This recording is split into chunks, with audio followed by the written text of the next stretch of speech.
Mes pensées ne sont pas celles de Dieu, mais celles des hommes. Passe derrière moi, Satan. Tu es un obstacle sur ma route, dit le Seigneur.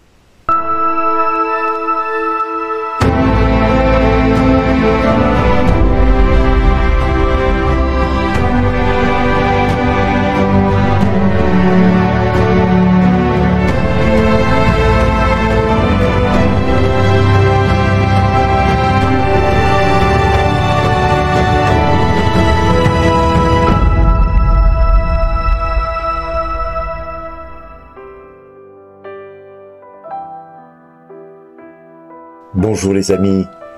Oh, cet évangile que je l'aime, que je l'aime, que je l'aime, si vous saviez. Il nous montre toute notre humanité dans toute sa splendeur.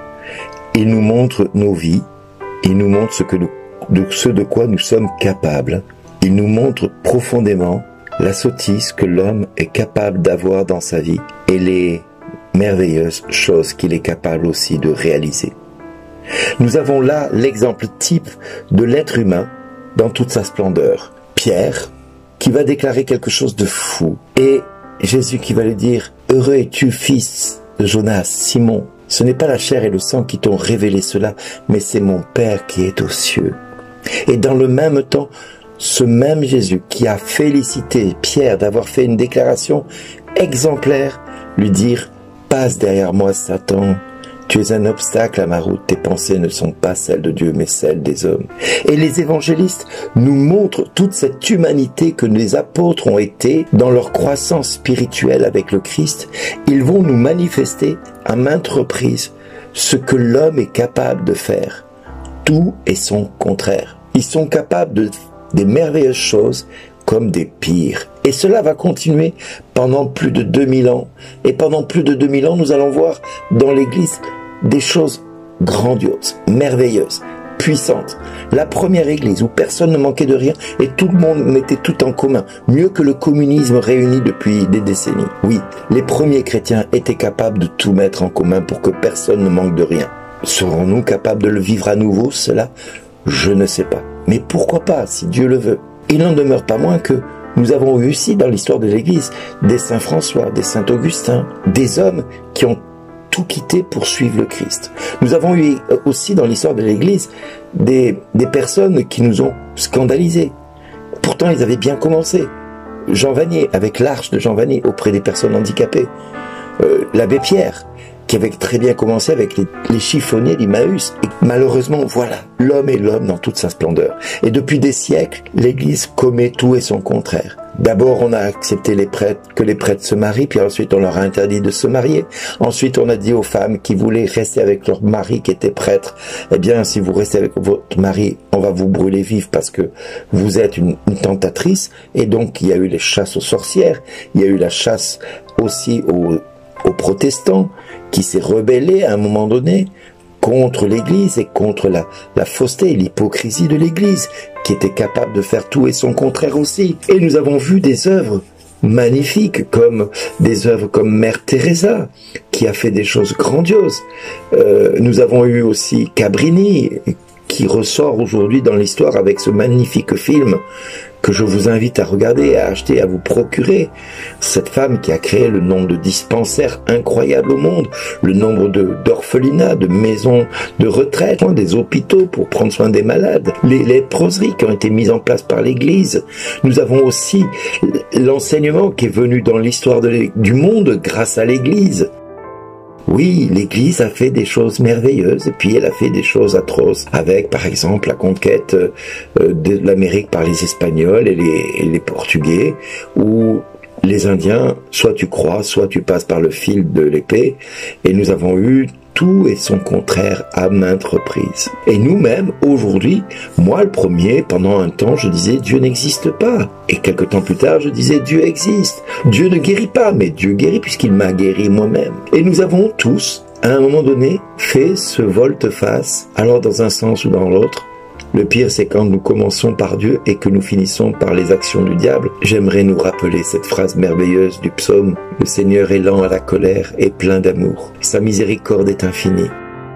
Et c'est ce qui doit nous motiver à nous, êtres humains, d'avancer jour après jour et de se dire Oui, j'ai fait le pire, j'ai fait les pires choses. Et le nombre de personnes qui viennent à moi et qui cherchent à trouver un sens à leur vie et qui, à un moment donné, se rendent compte de l'énormité de leur démarche et dans laquelle ils se rendent compte qu'ils sont pécheurs. Leur vie d'avant est tellement horrible qu'ils se disent « mais c'est pas possible que Dieu puisse m'aimer comme ça ». Eh bien, nous avons l'exemple même dans l'Église, l'apôtre Paul qui était un tueur de chrétiens et qui est devenu l'apôtre des apôtres. Marie-Madeleine qui était une femme pas forcément de bonne moralité. Eh bien, Marie-Madeleine est devenue une amoureuse de Jésus comme personne ne l'a été. Alors Père, je te prie pour chacun de nous aujourd'hui. Pour tous ceux qui, en ce jour, pensent qu'ils ont commis l'irréparable et que rien n'est possible aujourd'hui. Mais toi, Seigneur, tu es le Dieu de la miséricorde. Ta miséricorde est infinie et rien n'empêche à ta miséricorde de descendre dans nos vies et de les transformer de ténèbres en lumière. Père, je te remercie de venir manifester en ce jour ton immensité, ta miséricorde infinie, celle qui est capable de transformer un loup en agneau, un lion en brebis. Oui, Seigneur, tu es capable de faire l'impensable humainement. Et ce qui me réjouit le cœur en ce jour, c'est que tu as été capable de transformer l'homme aussi que j'ai été. J'étais un homme tourné vers la pornographie. J'étais un homme qui n'était pas avec de belles images sur les femmes. Je m'imaginais les femmes toujours de la même manière parce que j'étais tombé dans le péché. Mais Dieu m'a ramené et m'a fait grandir, et m'a fait croître en sagesse et en intelligence. Il m'a fait découvrir combien les femmes sont belles. Alors oui, aujourd'hui je me réjouis, parce que ce n'est pas facile que de dire combien on a été horrible. Et Paul disait, je sais d'où je viens, je sais qu'est-ce que j'ai été capable de faire. Et François l'a dit aussi, Saint Augustin le déclara d'une autre manière en disant « Heureuse faute qui m'a valu un si grand salut ». Oui, Père, tout ça c'est notre histoire à nous les êtres humains. Nous avons vu l'Église tomber dans les choses les plus horribles qui puissent exister sur terre et à la fois sur les choses les plus belles à la fois. Alors Seigneur, ne regarde pas la faute que nous avons commise ni les fautes que nous avons pu engendrer, mais regarde la foi de toute l'Église. Viens Seigneur en ce jour transformer nos vies, nos cœurs, transforme-les comme tu l'as fait auprès de Pierre et viens nous déclarer ce qui est beau et viens nous reprendre quand ce n'est pas beau. Viens nous corriger quand nous faisons des choses qui ne sont pas belles et manifeste-nous l'amour et ton immensité miséricordieuse à notre égard. Oui Seigneur, viens nous montrer combien tu nous aimes et combien nous te sommes précieux. Père, aie pitié de nos fautes, aide-nous à nous pardonner.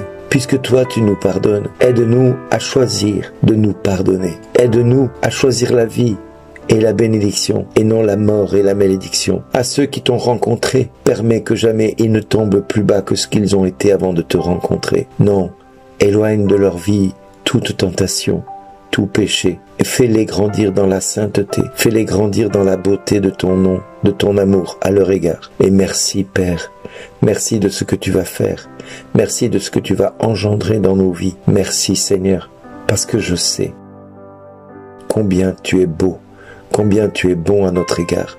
Et je te remercie de changer nos cœurs, nos vies, en ce jour. Merci d'exister.